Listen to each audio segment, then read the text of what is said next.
Chamarajanagar oxygen ದುರಂತ ಸಂತ್ರಸ್ತರಿಗೆ ಸರ್ಕಾರಿ ಉದ್ಯೋಗವನ್ನ ನೀಡಲಾಗಿದೆ. ಮೊದಲ ಹಂತದಲ್ಲಿ 21 ಮಂದಿಗೆ ಸರ್ಕಾರಿ ಉದ್ಯೋಗವನ್ನ ಸರ್ಕಾರ ಘೋಷಣೆ ಮಾಡಿದೆ.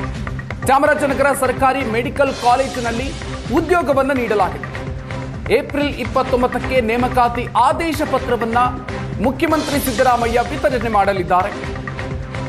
2021ರ ಮೇ 2ನೇ ತಾರೀಕು ಜಿಲ್ಲಾಸ್ಪತ್ರೆಯಲ್ಲಿ ನಡೆದಿದ್ದಂತಹ ಆಕ್ಸಿಜನ್ ದುರಂತ, ಚಾಮರಾಜನಗರ ಆಕ್ಸಿಜನ್ ದುರಂತದಲ್ಲಿ ಮೃತಪಟ್ಟಿದ್ದಂತಹ 36ಕ್ಕೂ ಹೆಚ್ಚು ಮಂದಿ ಆ ದುರಂತದಲ್ಲಿ ಪ್ರಾಣವನ್ನು ಕಳ್ಕೊಂಡಿದ್ದಾರೆ. ಈಗ ಸಂತ್ರಸ್ತರ ವಿದ್ಯಾರ್ಹತೆಗೆ ಅನುಗುಣವಾಗಿ ಸರ್ಕಾರಿ ಉದ್ಯೋಗ ಸಿಕ್ಕಿದೆ. ಭಾರತ್ ಜೋಡೋ ಯಾತ್ರೆಯ ಸಂದರ್ಭದಲ್ಲಿ ಕಾಂಗ್ರೆಸ್ ಈ ಬಗ್ಗೆ ಭರವಸೆಯನ್ನು ಕೊಟ್ಟಿತ್ತು. ಉದ್ಯೋಗಕ್ಕಾಗಿ 5 ವರ್ಷಗಳಿಂದ ಹೋರಾಟವನ್ನು ನಡೆಸ್ತಾ ಇದ್ರು ಸಂತ್ರಸ್ತರು. ಈಗ 21 ಮಂದಿಗೆ ಸರ್ಕಾರಿ ಕೆಲಸವನ್ನ ಘೋಷಣೆ ಮಾಡಲಾಗಿದೆ. ಮುಖ್ಯಮಂತ್ರಿಗಳು ನೇಮಕಾತಿ ಆದೇಶ ಪತ್ರವನ್ನ 21ನೇ ತಾರೀಕು ಅಂದರೆ ಮಂಗಳವಾರ ವಿತರಣೆ ಮಾಡ್ತಾರೆ. ಗಡಿ ಜಿಲ್ಲೆ ಚಾಮರಾಜನಗರದಲ್ಲಿ ನಡೆದಂತಹ ಕೊರೋನಾ ಅವಧಿಯಲ್ಲಿ ಸಂಭವಿಸಿದಂತಹ ಆಕ್ಸಿಜನ್ ದುರಂತ ಇಡೀ ದೇಶವನ್ನೇ ಬೆಚ್ಚಿ ಬೀಳಿಸಿದಂತಹ ಪ್ರಕರಣ ಇದು.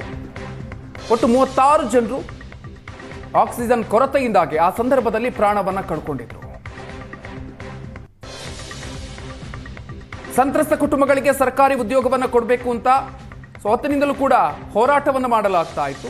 ಈಗ ಸಂತ್ರಸ್ತರ ಹೋರಾಟಕ್ಕೆ ಜಯ ಸಿಕ್ಕಿರೋ ಥರ ಆಗಿದೆ. ಏಪ್ರಿಲ್ 21ನೇ ತಾರೀಕು ಚಾಮರಾಜನಗರ ಜಿಲ್ಲೆಯ ಗುಂಡ್ಲುಪೇಟೆಯಲ್ಲಿ ನಡೆಯುವಂತಹ ಕಾರ್ಯಕ್ರಮದಲ್ಲಿ ಮುಖ್ಯಮಂತ್ರಿ ಸಿದ್ದರಾಮಯ್ಯನವರು 21 ಜನಕ್ಕೂ ಹೆಚ್ಚು ಮಂದಿಗೆ ಸರ್ಕಾರಿ ಕೆಲಸದ ಆದೇಶ ಪತ್ರವನ್ನು ವಿತರಣೆ ಮಾಡಲಿದ್ದಾರೆ. ತುಂಬ ಕಷ್ಟ ಆಯಿತು ಸರ್. ಯಾಕೆಂದರೆ ಅವರೇ ನಮ್ಮ ಮನೆಗೆ ಎಲ್ಲ ಆಧಾರವಾಗಿದ್ದು. ದೊಡ್ಡಯ್ಯ ಅಂತ ನಮ್ಮ ಯಜಮಾನ್ರು ಎಲ್ಲ ಪೂರ್ತಿ ಎಲ್ಲ ಅವರೇ ನಿಭಾಯಿಸ್ಕೊಂಡು ಹೋಗ್ತಾಯಿದ್ರು ಸರ್. ಸಡನ್ನಾಗಿ ಕೋವಿಡ್-19 ಯಾವಾಗ ಆಯಿತು ಆವಾಗ ನಮ್ಮ ಮನೆಯವ್ರು ತೀರೋದಾಗ ನಾವು ತುಂಬ ಇಲ್ಲಿವರೆಗೂ 2026 ಇಲ್ಲಿವರೆಗೂ ನಾವು ತುಂಬ ಕಷ್ಟಪಟ್ಟು ಸರ್. ಅಂದರೆ ಏನೋ ಸರ್ಕಾರದವರು ಕಾಂಗ್ರೆಸ್ ಅವರು ಇವಾಗ ನಮಗೆ ಹೆಲ್ಪ್ ಮಾಡಿದ್ರು ಸರ್. ಅವಕಾಶ ಏನು ಸರ್ ಕೆಲಸ ಕೊಟ್ಟರು ಸರ್. ಮಗನಿಗೆ ಕೆಲಸ ಕೊಟ್ಟರು. ತುಂಬ ಟ್ಯಾಂಕ್ಸ್ ಸರ್. ಯಾಕೆಂದರೆ ನಾವು ಜೀವನದಲ್ಲಿ ಈ ಥರ ಆಗುತ್ತೆ ಅಂತ ನಾವು ಅಂದ್ಕೊಂಡಿರಲಿಲ್ಲ. ಕಾಂಗ್ರೆಸ್ ಅವರು ಮತ್ತು SDP ಭರವಸೆ ಕೊಟ್ಟಿದ್ದರು. 5 ಗ್ಯಾರಂಟಿಗಳ ಮಧ್ಯೆ ಇದು ನಮಗೊಂದು ಗ್ಯಾರಂಟಿ ಕೊಟ್ಟಿದ್ದರು. ರಾಹುಲ್ ಗಾಂಧಿಯವರು, DK ಶಿವಕುಮಾರ್ ಅವರು ಮತ್ತು ಸಿದ್ದರಾಮಯ್ಯ ಅವರು ಭಾರತ್ ಜೋಡೋ ಯಾತ್ರೆಯಲ್ಲಿ ಬಂದು ನಮಗೆ ಒಂದು ಮಾತನ್ನು ಕೊಟ್ಟಿದ್ದರು ಸರ್. ಆ ಮಾತನ್ನು ನೆರವೇರಿಸ್ಕೊಟ್ರು. ಇದು ಹೋರಾಡೋಕ್ಕೆ ನಮ್ಮ SDP ಮಹೇಶ್ ಸರು ಮತ್ತು ಅಬ್ರಾಮ್ ಸರು ತುಂಬ ಸಪೋರ್ಟ್ ಮಾಡಿದ್ರು ಸರ್. ತುಂಬ ಕಷ್ಟ ಆಯಿತು ಸರ್. ಯಾಕೆಂದರೆ